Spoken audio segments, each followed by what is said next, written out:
इस कहानी में आपका बहुत बहुत स्वागत है। आज हम आपको सुनाने जा रहे हैं एक कहानी और इस कहानी की शीर्षक है राजा के महल में चोर। तो चलिए शुरू करते हैं। एक राज्य में एक राजा राज करता था। राजा को कहानी सुनने का बहुत शौक था। वह रोज रोज एक ही तरह की कहानी सुन सुनकर बोर हो गया था। अब वह राजा नई कहानी सुनना चाहता था।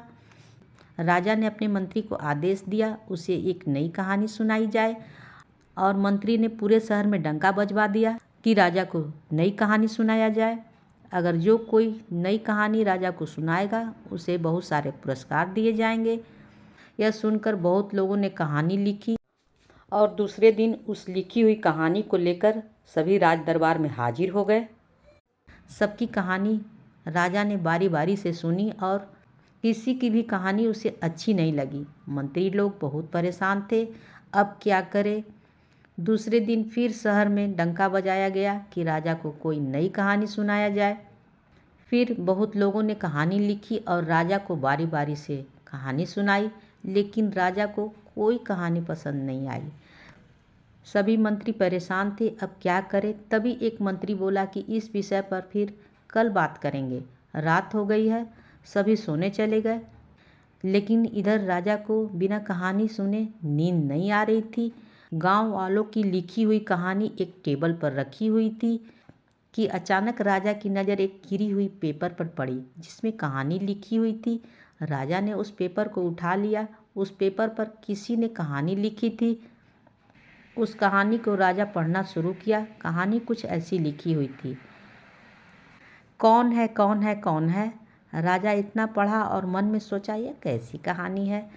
उस रात राजा के महल में कुछ चोर घुसे थे। चोरों ने सोचा कि हम सभी को राजा ने देख लिया है।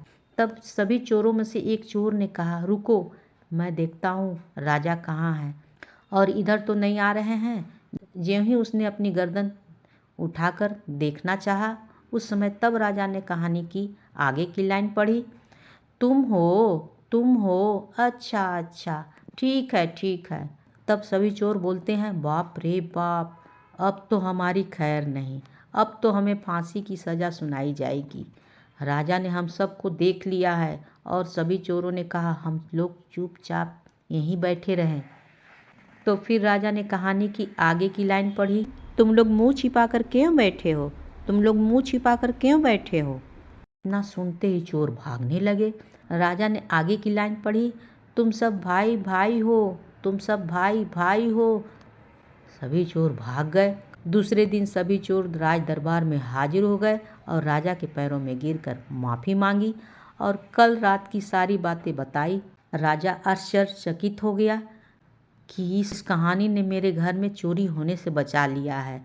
राजा ने उस आदमी को फौरन बुलवाया जिसने इस कहानी को लिखी थी और उसे ढेर सारे पुरस्कार के साथ साथ और राजा ने उसे सोने चांदी के सिक्के भी दिए। इस कहानी की लेखिका है किरण जायसवाल। अगर कहानी अच्छी लगी हो तो please like share and subscribe ज़रूर करिएगा। कहानी समाप्त होती है।